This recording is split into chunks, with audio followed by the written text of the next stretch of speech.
Hello everyone, एक बार पुनः स्वागत है आप सभी का आपके अपने यूट्यूब चैनल हरीश क्लासेज पर। जैसा कि हम यूपी बोर्ड क्लास 12th 2024 में जो इंग्लिश क्वेश्चन पेपर हुआ है 3 से 16 ईए, इसे छोटे छोटे पार्ट्स में आपके समक्ष डिस्कस कर रहे हैं। तो आज हम इस वीडियो में ट्रांसफॉर्मेशन के अंतर्गत जो भी क्वेश्चंस आपसे पूछे हैं इन्हें डिस्कस करेंगे। तो इसमें आपका फर्स्ट क्वेश्चन है, समन द फायर ब्रिगेड, यानी कि जो फायर ब्रिगेड है उसे बुलाओ। इसका आपको पैसिव वॉइस बनाना है साथियों। तो ये आपका इंपरेटिव सेंटेंस है। जब आपको ऐसा स्ट्रक्चर देखने को मिले B1 ऑब्जेक्ट या फिर अदर वर्ड, तो पैसिव वॉइस बनाने के लिए सबसे पहले आप लेट का प्रयोग करेंगे। उसके बाद जो ऑब्जेक्ट दिया है वो ऑब्जेक्टिव केस में ही रहेगा। उसके बाद आपको बी का प्रयोग करना है और बी के बाद थर्ड फॉर्म, अगर अदर वर्ड दिए हैं तो आगे मेंशन कर देंगे। तो समन माने होता है सरकारी बुलावा होता है, वैसे कोर्ट के द्वारा जो बुलाते हैं। तो इसीलिए आपको सबसे पहले यहाँ लेट का प्रयोग करना है। फिर ऑब्जेक्ट आप लिख देंगे द फायर ब्रिगेड, और उसके बाद आप लिखेंगे बी, और समन का थर्ड फॉर्म लिख देंगे आप समन्ड। ठीक है भाई, ये हो गया आपका क्या, पैसिव वॉइस। दूसरे प्रकार से आप इसे ऐसे भी बना सकते हैं, यू आर ऑर्डर्ड टू, और फिर लिख देंगे समन द फायर ब्रिगेड। ठीक है, ऐसे भी आप बना सकते हैं। अगला सेंटेंस आपको दिया है इसमें, none but the brave deserve the fair, यानी कि जो बहादुर लोग हैं उनके अलावा अन्य कोई भी उचित तरीके से डिजर्व नहीं करता है। इसे आपको बनाना है एक अफर्मेटिव सेंटेंस में। तो साथियों, जब भी नेगेटिव सेंटेंस आपका नन वर्ड से शुरू हुआ है, किससे शुरू हुआ है, नन वर्ड से, अगर आपको इसका अफर्मेटिव बनाना है तो नन वर्ड के स्थान पर ही आप लोग अलोन या फिर ओनली का प्रयोग कर देंगे। अलोन या ओनली का प्रयोग कर देंगे।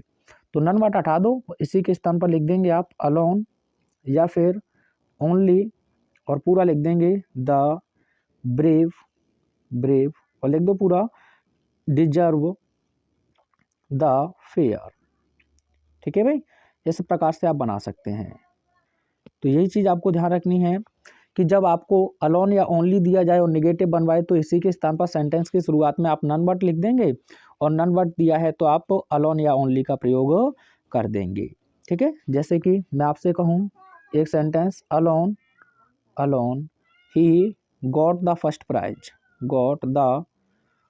प्राइज। इसका आपको क्या करना है, नेगेटिव बनाकर कमेंट में सेंड करना है। ठीक है, आइए यहाँ से आपसे एक क्वेश्चन और पूछा जाता है लगातार। अगर आपका positive sentence as soon as से शुरू हुआ है, इसके बाद में आपको सब्जेक्ट देखने को मिलेगा, फाइनाइट वर्ब होगी, एज सून एज के साथ कॉमा होगा, एक अगला क्लॉज आपको देखने को मिलेगा। जब भी आपको नेगेटिव बनाना हो तो एज सून एज के स्थान पर आप नो सूनर लिख देंगे।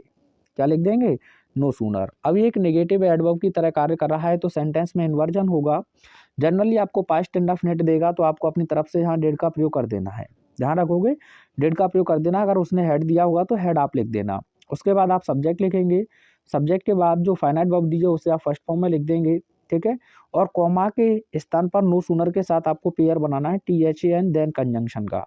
आगे जो कुछ भी दिया है आगे आप मेंशन कर देंगे। अगर नो सूनर आपको दिया है, नो सूनर, तो एज सून एज इसके स्थान पर लिख देंगे, डेड हटाएंगे, सब्जेक्ट को पहले लिखेंगे और यहाँ आपको सेकंड फॉर्म लिख के आना है। ठीक है, एक क्वेश्चन मैं दे रहा हूँ, जैसे कि देखिए, as soon as he saw a snake comma he ran away. अब आपको इसका नेगेटिव बनाना है साथियों। तो एज सून एज आ जाए है तो आप क्या करेंगे, यहाँ नो सूनर लिख देंगे। क्या लिख देंगे, नो सूनर। इन्वर्जन होगा तो पास्ट इंडेफिनिट है तो आप डेड का प्रयोग कर देंगे। आगे आप लिख देंगे ही, शो का फर्स्ट फॉर्म लिखेंगे तो सी हो जाएगा, और आगे लिख देंगे आई स्नैक। क्या लिख देंगे, आई स्नैक। ठीक है, और नो सूनर कंपैरेटिव है तो यहाँ कंजंक्शन देन का प्रयोग करेंगे, और अगले क्लॉज को एज इट इज लिख देंगे, यानी ही रैन अवे। बात क्लियर है इतनी सी? बताओ कोई दिक्कत है तो आप लोगों को, नहीं है ना? अगर नो सूनर आपको दे तो पॉजिटिव सेंटेंस में आप एज सून एज का प्रयोग कर देंगे। जैसे ये पूछा भी गया है आपसे, यानी कि एज सुनिएगा, 1 मिनट, नेगेटिव में दे रहा हूँ आपको। No sooner did the train stop than I got down. इसका आप मुझे अफर्मेटिव सेंटेंस बनाकर सेंड करेंगे कमेंट में। तब तक देखते रहिए और भी वीडियो लेक्चर। मिलते हैं नेक्स्ट वीडियो में। Thanks for watching.